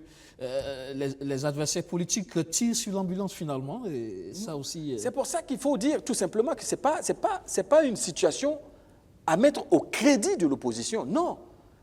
Au contraire, l'opposition elle-même doit s'ériger en barrière contre cette manière de faire de la société, contre cette espèce de revendication outrancière, parfois cette défiance de l'autorité, parfois justifiée du fait justement de l'incongruité des décisions prises par l'autorité, mais qui ne peut pas en fait perdurer dans une société normée et normale. Aujourd'hui, l'opposition doit s'ériger et ramener par des actes de sensibilisation les populations au respect de l'autorité. Et il va de soi que l'autorité actuelle doit s'habiller de la tunique, de la responsabilité, de l'exemplarité, de la bonne morale pour mériter ce respect-là. Parce que le respect se mérite. Quand on est une ministre et qu'on gère une situation sanitaire aussi dramatique que cela, dans ces conditions-là, et qu'on continue à exercer son métier, ça veut dire qu'en réalité, on peut permettre à n'importe quel citoyen dans ce pays-là de vous réprimer et de vous dire ce qu'il pense. Et ne pas du tout croire en tout ce que vous dites parce que la confiance est brisée. Donc nous avons une responsabilité individuelle et collective dans ce pays-là pour rétablir un contrat social qui fera un bon vivre au Burkina Faso. La ministre qui n'est en vérité qu'un coordonnateur, mais des techniciens en bas qui sont censés faire le travail et être sincères aussi avec l'autorité le plus souvent pour pouvoir permettre à l'autorité aussi de prendre les bonnes décisions. Mais quand l'entourage aussi ne vous fait pas les bons rapports, parfois c'est assez compliqué de le mettre. Merci. Ça dépend de votre management. Merci. D'accord. Vous restez avec nous pour suivre la prochaine étape de cette info. Nous allons parler à présent de port de masque obligatoire. Vous savez, la mesure est entrée en vigueur cette semaine. Mais le défi, c'est est-ce que nous sommes capables de faire face à la demande? Coronavirus oblige, tous les couturiers de l'atelier de Yacouba Kaboré font désormais dans la production de masques. Ici, 200 cache-nez sont confectionnés par jour. Bon, j'ai beaucoup hésité. Et après un sursaut patriotique, suite à l'appel du président, j'ai reçu une commande de 200 cache-nez à livrer ce jour, aujourd'hui, jeudi. Donc à partir de cet instant, l'initiative est partie et les gens ne font que demander. Plus qu'une production visant à protéger contre le coronavirus, confectionner des masques est une question de mode. À Belmo Design, c'est le style qui est mis en avant. Beaucoup de gens viennent m'appellent pour commander. Voilà. Parce que souvent aussi, c'est le design aussi qui compte, quoi. Voilà. Et des clients personnels il y a des gens qui aiment les trucs un peu spéciaux aussi. Voilà. Fashionné. Des masques pour se prémunir, mais aussi pour être dans la tendance vestimentaire. Le constat est là. Ce n'est pas la compétence qui manque pour contribuer à produire ces millions de masques pour faire face à la demande qui sera très certainement forte avec l'entrée en vigueur du port obligatoire. Par contre, le grand défi reste le respect des normes édictées par l'ABNORM, l'Agence nationale de normalisation et de la métrologie. À la date du 27 avril 2020, la structure n'avait reçu qu'environ 10 échantillons de masques à analyser. J'avais dit, mais je reviens là-dessus. L'ABNORM a élaboré une norme sur les masques barrières. Dans cette norme, il y a les exigences de qualité, mais il y a aussi les lignes directrices pour la conception artisanale des masques. Donc, ils doivent se procurer de cette norme et s'approprier de cette norme dans la fabrication de leurs masques. La norme, elle est gratuite parce que généralement, les normes sont vendues. Si les couturiers et stylistes ne prennent pas d'assaut l'ABNORM, c'est peut-être parce que l'issue ne rapporte pas grand-chose. Sans cette normalisation, les masques s'achètent comme de petits pains. Alors, quelle peut être finalement la plus-value d'une qualification pour ces acteurs? Au-delà des aspects pécuniaires, c'est la préservation de la santé publique qui devrait primer. En tout état de cause, cette normalisation n'est pas contraignante, c'est plutôt une recommandation du ministère du Commerce, de l'Industrie et de l'Artisanat. La note qu'il a annoncée a également évoqué l'entrée en action de la Confédération Coton Textile Habillement Burkina. La CCTH, c'est la Confédération Coton Textile du Burkina Faso, qui regroupe depuis les producteurs, les unités de grainage, Filsa et les couturiers. les designers, les experts, les modélistes, ils ont mis une confédération en place et nous nous sommes adressés à cette confédération qui aujourd'hui a travaillé sur un cahier des charges conformément donc à la norme et qui a commencé donc à produire. Sauf qu'il est impossible de constater sur le terrain le travail de cette structure appelée à produire autant de masques pour les Burkinabés. Son président n'a pas souhaité nous donner plus de détails. Il s'est contenté d'affirmer que l'organisation est en cours. Mais selon les informations qui nous parviennent, il y a des blocages dans l'organisation. Certains acteurs, comme les couturiers et les stylistes, estiment dérisoire le prix unitaire. En clair, la CCTH voudrait commander un masque à hauteur de 200 francs CFA. Oui, j'ai eu quelques informations, voilà, comme des collègues aussi. Mais ce que j'ai remarqué, c'est que beaucoup aussi sont réticents par rapport au prix. Ils trouvent que le prix est trop bas. Ils essaient vraiment d'aller, voilà, pour prendre aussi le marché et puis venir faire. Parce que le prix ne les arrange pas. Des divergences qui doivent impérativement être résolues afin de rendre disponibles les masques au grand bonheur des populations. Car pour l'heure, la seule commande de la CCTH connue et qui avance bien, c'est celle faite chez les forces armées nationales. 2 millions de masques y ont été commandés sur 12 millions nécessaires pour doter les élèves et le personnel éducatif. Le reste n'attend donc que la cohésion au sein des acteurs pour satisfaire la demande qui va très au-delà des besoins du secteur de l'éducation. Un secteur qui attend certainement sa commande avant d'autoriser la réouverture des salles de classe. Sur ce plateau, le docteur Daniel Kéré, il est docteur en sciences politiques, directeur exécutif du CEDAM, le Cercle d'études Afrique-Monde. Bonsoir, docteur. Bonsoir, monsieur Guérin. Merci de répondre à notre invitation. Avec vous, nous parlons notamment du rapport État-autorités religieuses dans la gestion de la Covid-19. On l'a vu tout à l'heure avec la Fédération des associations islamiques et puis cette manifestation d'hier. Il y avait forcément un travail à faire à ce niveau, justement, dans la gestion de cette crise. Par rapport à cette crise, effectivement, on distingue principalement deux étapes. Au tout début de la pandémie de cette maladie et par la suite l'évolution lorsqu'il s'est agi d'amorcer des mesures de déconfinement. Au tout début de cette pandémie, effectivement, quand le problème est survenu, on a rapidement pris des mesures qui participaient du confinement, comme le couvre-feu. Et on a identifié également des principaux foyers de cette maladie au Burkina Faso. Et on a décidé de mettre ces principaux foyers-là en quarantaine. Donc, qu'est-ce qu'il fallait faire maintenant des lieux qui drainaient du monde? On a pris un texte, effectivement, qui limitait effectivement les rassemblements, qui interdisait les rassemblements de plus de 50 personnes. On a vite constaté que les lieux de culte, effectivement, drainent du monde et il fallait effectivement prendre des mesures à ce niveau-là. Une rencontre a été initiée avec les autorités religieuses. À ce niveau-là, il s'est agi effectivement de demander à ces autorités-là de prendre des décisions. Nous pensons que c'est là où le problème s'est posé dès le départ, parce qu'en matière de santé publique, une crise de santé publique, c'est l'État qui doit prendre la décision. L'État prend la décision, effectivement, les autorités religieuses, les autorités coutumières, effectivement, sont des partenaires de l'État. Il y a de bonnes relations entre ces autorités et l'État. C'est vrai qu'au départ, on a eu comme une sorte de peur de l'État de décider à ce niveau. Bon, c'est vrai, la religion, c'est quelque chose de sensible, mais on a senti cette tergiversation au niveau de l'autorité. Mais dans le cas de l'État burkinabé, effectivement, la Constitution garantit la liberté religieuse en son article 7. Mais le même article précise qu'il peut apporter des limitations quand il s'agit de problèmes d'ordre public. Et cette pandémie, effectivement, est une crise de santé d'ordre public. Et il appartenait principalement et initialement à l'État de prendre des mesures. On l'a vu au Niger, on l'a vu en Côte d'Ivoire où, par exemple, la suspension des cultes a été décidée par l'autorité publique. Maintenant, les échanges qu'on a eus avec les acteurs et les autorités religieuses et coutumières participent effectivement de la mise en œuvre, pourraient participer de la mise en œuvre de cette décision-là, parce que ces autorités, effectivement, depuis de longue date, entretiennent de très bonnes relations avec l'État. On n'avait pas à avoir peur, effectivement, de prendre une décision. C'est vrai qu'on s'est ressaisi après. Tout à fait. Un arrêté par la suite a été pris et par la suite confirmé dans un décret. Mais dès l'entame, ce devait être l'autorité de l'État qui devait s'affirmer.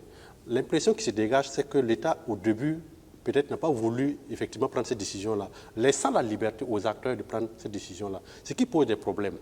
Quand on regarde un peu les différents mouvements religieux au Burkina Faso, c'est l'Église catholique qui a cette organisation verticale où on peut prendre une décision depuis le sommet qui serait exécutée jusqu'à la base. Il n'en est pas forcément de même ailleurs. Au niveau de la Fédération des Églises et Missions évangéliques, on peut ne pas s'y revendiquer. Effectivement, on a pu constater par exemple que le 22 mars, un culte a été célébré à Kaya, au niveau d'une mission évangélique, malgré la décision effectivement de ce courant de religion-là de suspendre les cultes.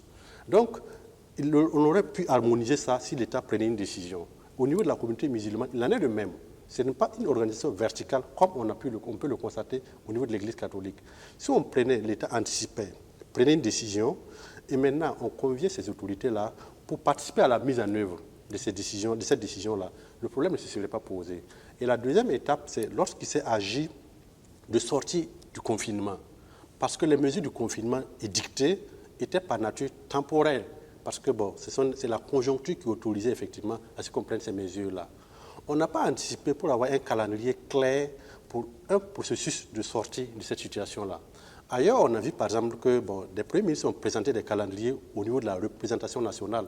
Où les populations pouvaient voir venir. Tout à fait. Et on précise par exemple, dans tel secteur, il y aura un allègement à partir de telle date. Dans tel autre secteur, il y aura un allègement à partir de telle date. Mais à partir du moment où on a ouvert le grand marché, qui draine aussi du monde, peut-être même plus de monde que certains lieux de culte, il fallait effectivement s'y attendre. D'autant plus que dès l'origine, ce n'est pas l'État qui avait décidé originellement de suspendre les cultes. Ce sont les autorités religieuses, même si par la suite l'État essaie de rattraper cela. Donc, on permet que les marchés et autres s'ouvrent. Par la suite, on ouvre les autres marchés. Mais et les lieux de culte, on fait comment? Ça veut dire qu'à partir déjà des marchés, on doit avoir un calendrier clair pour les lieux de culte, pour les transports, et ainsi de suite. Tout à fait. Pour les écoles, ainsi de suite. Lorsque vous essayez de parcourir un peu les réseaux sociaux, souvent c'est tel moment qui annonce que les activités vont reprendre à partir de telle date. Tel autre annonce que les activités vont reprendre à partir de telle date. Non, nous sommes dans un État. Et un État a des autorités, et les autorités doivent avoir un calendrier très clair. Le calendrier peut faire l'objet de discussions avec les principaux acteurs.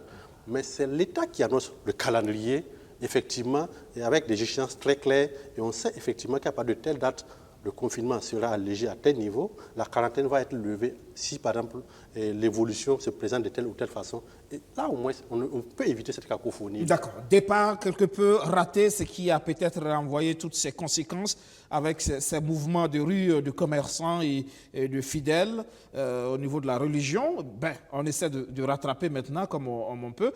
Il y a aussi la question de l'impact sociopolitique de la COVID-19 aujourd'hui. Ça aussi, c'est une réalité. On voit tout ce qui est en train de se dessiner. L'activisme politique, sur le plan social aussi, ça bouillonne. Là, ça aussi, ce n'est pas de nature à permettre la sérénité dans la gestion de cette crise. Oui, à ce niveau, effectivement, on distingue deux situations très nettes. La première situation, c'est le rapport des populations envers cette pandémie-là. On peut dire que quand on a annoncé les premiers cas au Burkina Faso, il y a eu une situation de peur, et ce qui est tout à fait légitime. Pour une maladie qu'on ne connaît pas, effectivement, il y a des craintes par rapport, par exemple, au paludisme qui fait aussi des victimes, mais on n'a pas peur du paludisme comme du Covid-19 parce qu'on ne connaît pas cette maladie-là. Après, la peur a succédé une certaine panique parce que quand il s'est agi de prendre des mesures de mise en quarantaine, les gens ont eu peur que certains produits viennent à manquer. Donc, on a pu constater une ruée vers ces produits-là et qui a pu entraîner une spéculation, effectivement, sur le marché. Ça, c'est le rapport des populations par rapport à la pandémie. Maintenant, le rapport des populations envers l'autorité politique. Là aussi, il faut nuancer. On a pris des mesures, effectivement, qui participaient du confinement. Ces mesures ont impacté les activités de plusieurs personnes. Les maquis ne pouvaient plus ouvrir, les bars, les transports ont été suspendus entre les villes. Plusieurs personnes vivaient de ce métier-là. Et il y a un impact réel. Au début, on a essayé, effectivement, les gens ont essayé de s'y habituer, de s'y conformer. Mais il est difficile de tenir sur une certaine durée si on n'a pas suffisamment de trésorerie. Surtout que les mesures d'accompagnement, forcément, n'arrivent pas.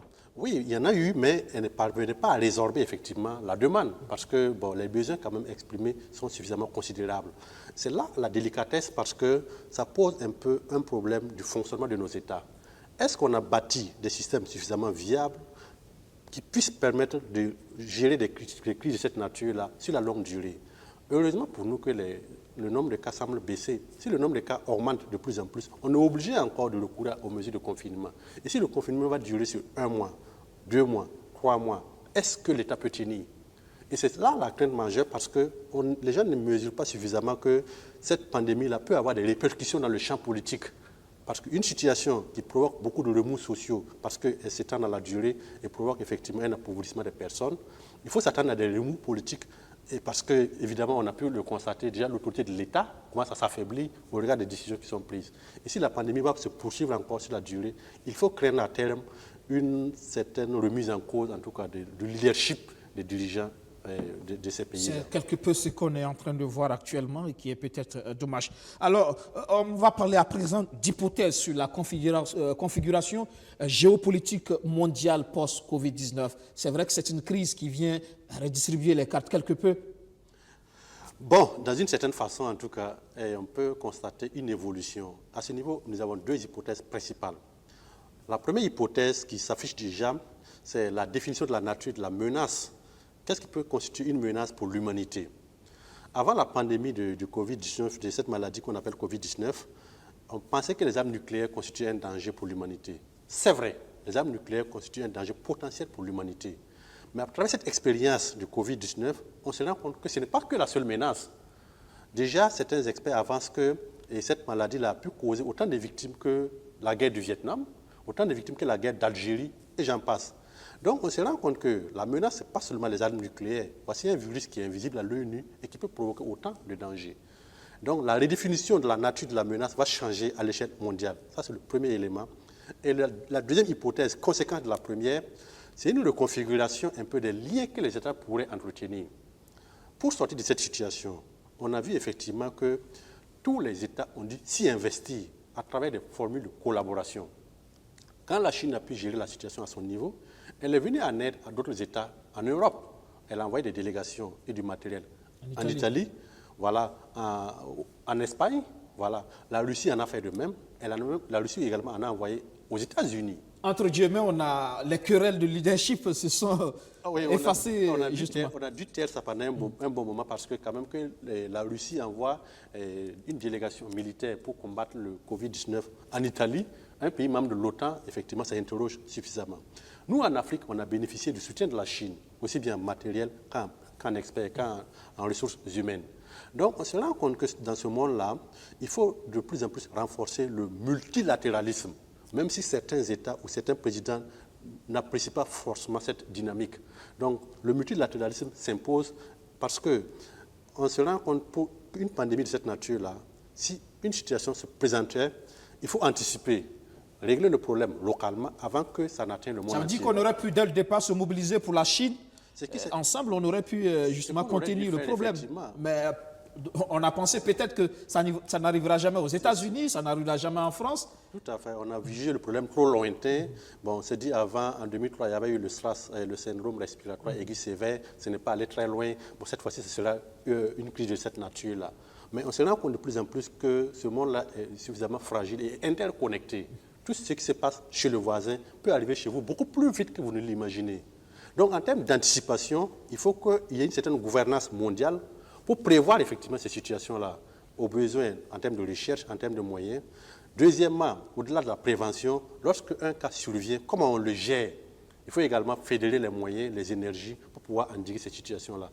Donc, voici un monde qui va changer non seulement par rapport à la définition de la menace, deuxièmement, par rapport au renforcement du multilatéralisme. Pour nous, ce sont les hypothèses les plus sages, effectivement.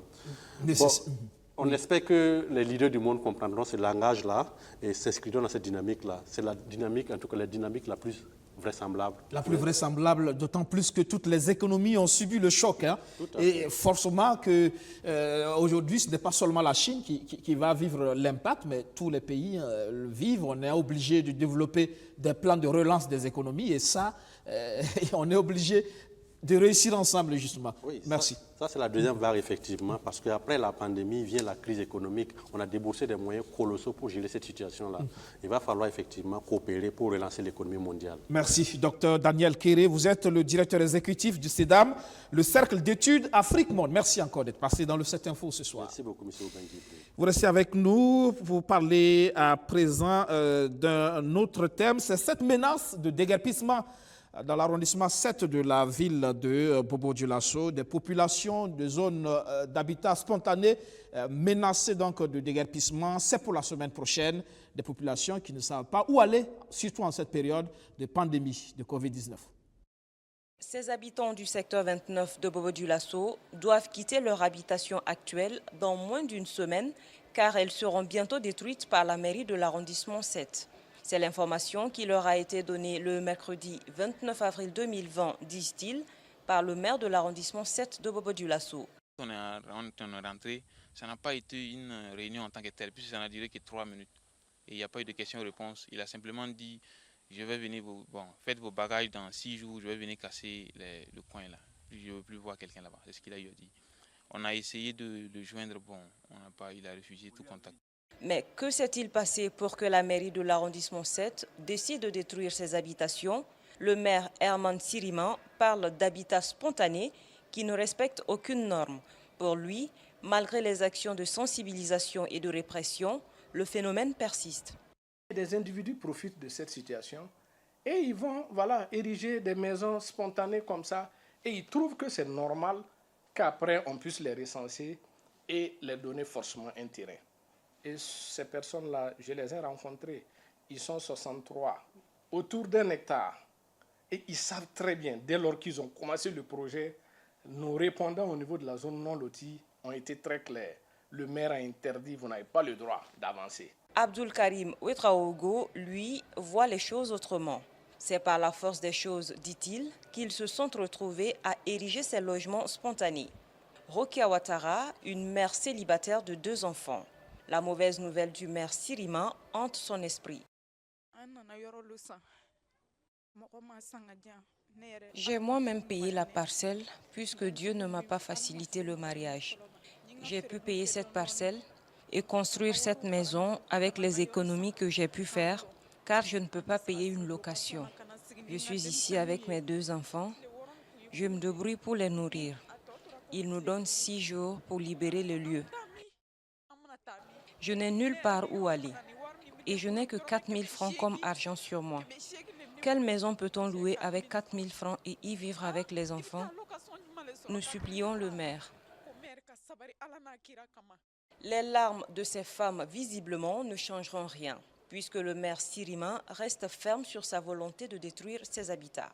Nous avons une politique de la gestion foncière dans notre arrondissement et cette situation qui vient de naître, malgré nos plus multiples interpellations, nous ne pouvons pas fermer les yeux. C'est clair et net que nous ne pouvons pas fermer les yeux sur l'anarchie. Ce n'est pas possible. Même dans un village, aujourd'hui, on ne construit pas comme on veut. Nous allons détruire purement et simplement ces habitations. Nous aussi, on n'a pas envie de quitter ici parce que sincèrement, nous, on n'a pas où aller. Moi, personnellement, je ne sais pas où aller. Parce que je veux lui montrer pas que j'ai la force, mais pour lui montrer que je n'ai nulle part où aller. Selon les habitants de cette zone dite spontanée, c'est depuis 2016 qu'ils se sont installés sur ce site. Ils auraient acquis leur terrain, disent-ils, auprès d'un propriétaire terrien. Et depuis leur installation, aucune autorité municipale ne leur a dit qu'ils ne devaient pas y construire. Faux, rétorque le maire Siriman, qui affirme que ces habitations dites spontanées ont été installées récemment par les populations. Dernier invité de cette info, le Naba Boualga de Daouelgué. Nous sommes dans la commune de Saponé. Avec lui, nous parlons de ce projet citoyen et ambitieux des populations mobilisées pour s'offrir un barrage. Bonsoir. Oui, bonsoir. Bienvenue sur ce plateau. Alors, ce sont ces populations-là qui se mobilisent pour s'offrir un barrage, ce projet ambitieux. Est-ce que ça veut dire que vous êtes fatigué d'attendre l'autorité? Oui, merci de me recevoir. Je voudrais d'abord en fait dire qu'on ne s'est pas organisé pour nous donner un barrage. Nous nous sommes organisés tout simplement pour essayer de réhabiliter la digue d'un barrage qui a été construit, le barrage qui a été construit dans les années 50 sous la dynamique d'un grand chef de canton de Saponé qui s'appelle Naba Gogo, donc paix à son âme, et il est décédé, je crois, en 61 ou en 62. Alors, et c'est lui qui était à la base de cela. Et le barrage, d'ailleurs, a pris le nom de Navagogo. Alors, donc, c'est un mérite. Il y a une quarantaine d'années de cela que la digue, en fait, a cédé.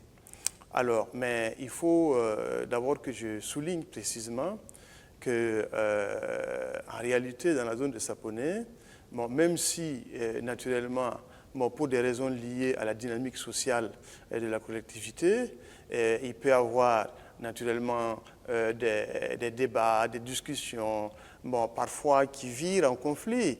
Alors donc, vous vous souvenez très bien, c'est également une zone, de mon point de vue, dont les habitants sont en réalité motivés bon, pour la transformation au quotidien de leur condition de vie. Se retrouver pour des actions de développement. Absolument. Alors donc, mais en réalité, c'est la population qui a pris la décision de le faire et c'est en fait l'aboutissement des discussions ou la capitalisation des discussions que les gens ont l'habitude de mener en fait entre eux et nous aussi on apporte, quand je dis nous c'est les chefs traditionnels, en cela je pense au chef de canton de Saponné Nabas Sigri, je pense également au chef des villages riverains du site du barrage, bon, qui est en fait dans mon village. Et donc, il y a Damsounsi, il y a Sampsin, il y a Tueguin, il y a Kouri, il y a Dumtenga, il y a même jusqu'à Kunda, il y a même jusqu'à Kumtenga, même jusqu'à Tanguin.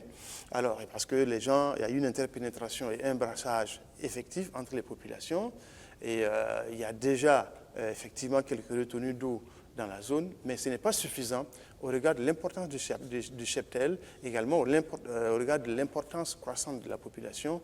Donc, c'est en cela que cette décision a été prise. Est-ce que l'autorité au préalable avait été touchée par rapport à ce projet? Selon les informations qui me sont parvenues, l'autorité a été touchée. Alors donc, notamment au niveau donc, de la mairie, selon les informations que j'ai reçues, l'autorité a été effectivement touchée. Alors, mais s'offrir un barrage, ce n'est pas parce qu'on a attendu pendant longtemps, je profite de répondre à votre question sur le sujet, parce qu'il y a un projet de construction d'une retenue d'eau bon, qui a été donc initié par le gouvernement. Ce n'est pas sur le même site, parce qu'on a estimé que la roche qui est là-bas aujourd'hui n'est plus suffisamment qualitative bon, pour pouvoir donc retenir de l'eau qui risque, n'est-ce pas, de disparaître soit par évaporation, donc soit par infiltration. Donc il y a un autre site. Mais en attendant que cela soit réalisé, eh bien, la population a décidé que cette digue-là devait être réhabilitée avec les moyens de bord. Et au passage, d'ailleurs, je vous remercie au nom de la population, au nom des populations, pour vous qui vous êtes déplacés récemment, bon, pour aller regarder, voir de visu, faire le constat effectivement des efforts qui sont déployés. Et donc c'est un réflexe professionnel que je salue à sa juste valeur.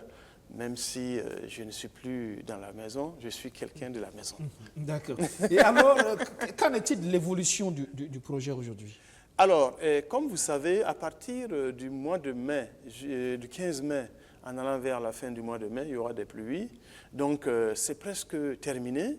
Et dans ce sens, il y a d'ailleurs d'autres confrères qui ont décidé d'effectuer un petit voyage de presse bon, pour voir en fait l'état réel d'avancement des travaux.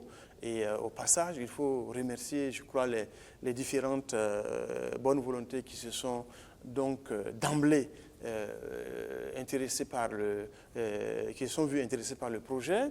Et grâce effectivement à cela, ça a vraiment avancé. Et je crois qu'on est en train de se mettre en rapport avec les services techniques de l'État pour que le projet qui a été initié par les populations ne fasse pas long feu, c'est-à-dire voilà, que la digue ne cède pas, parce que la volonté des populations est une chose, et les conditions techniques et les caractéristiques techniques qu'il faut remplir bon, pour que ce soit un ouvrage qui résiste au maximum aux intempéries, ça c'est également une autre chose. Donc ces démarches sont en train d'être entreprises.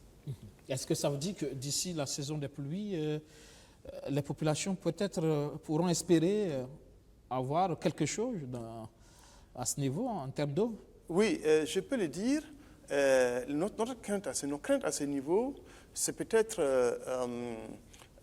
en termes de résistance de l'infrastructure, les inquiétudes sont à ce niveau. Alors, ça veut dire qu'il faut accélérer les travaux. Non seulement il faut accélérer les travaux, mais il faut certainement renforcer l'infrastructure qui est là, parce qu'on ne sait pas, généralement c'est une zone qui est relativement bien arrosée, et si je ne m'abuse, ça oscille entre 700 et 800 mm d'eau, même si parfois ce n'est pas géographiquement et temporellement bien réparti. Il y a beaucoup d'eau effectivement dans la zone, et le reportage a dû le montrer. C'est une zone qui est relativement boisée, et on se demande vraiment si on est à quelques 35-40 km de Ouagadougou. Voilà. En tout cas, c'est un acte citoyen qui montre que quand les populations aussi se mobilisent, on peut faire avancer les choses. On ne peut que vous dire bon vent, vous et à vos populations, justement, pour ce projet assez gigantesque quand même. Mais en même temps aussi, c'est un appel aussi à l'État et aux bonnes volontés qui pourraient effectivement aider les populations à achever ce projet. Oui, absolument, parce qu'il faut se dire que si l'ouvrage résiste à cet hivernage, il n'est pas évident que justement l'ouvrage va résister aux prochains hivernages. Alors, et donc, peut-être que même si dans l'immédiat, certaines bonnes volontés ne peuvent pas s'exprimer, parce qu'on connaît la situation de la nation, alors, et donc pratiquement tout le monde est sollicité pour que nous combattions cette maladie, qui est le Covid-19, donc ça peut se comprendre. Et les bonnes volontés qui ne pourraient pas s'exprimer, en tout cas cette année, pourraient le faire aussi les années ultérieures, puisque de toute façon, ça avait été fait manuellement et ça résistait une bonne trentaine d'années. Et avec aujourd'hui le progrès de la technologie, de la technique, de la science, etc., eh bien, en travaillant à renforcer cet ouvrage, naturellement, ça va être un plus pour les populations, et ça va être également un plus pour la capitale, dans la mesure où vous savez que les zones périphériques approvisionnent la population de Ouagadougou en légumes, en fruits, etc. Donc ça va également réjaillir de façon positive sur les conditions de vie en fait, des populations urbaines de Ouagadougou. Saponais, en tout cas, c'est à côté. Merci Naba Bolga de Dawelgue d'être venu sur cette info pour nous parler de ce projet de barrage initié par vos populations. Merci. Ça sera tout pour cette info. Merci de nous être restés fidèles. Excellente soirée sur la chaîne Au Cœur de nos défis et bonne reprise de travail demain. Bonsoir.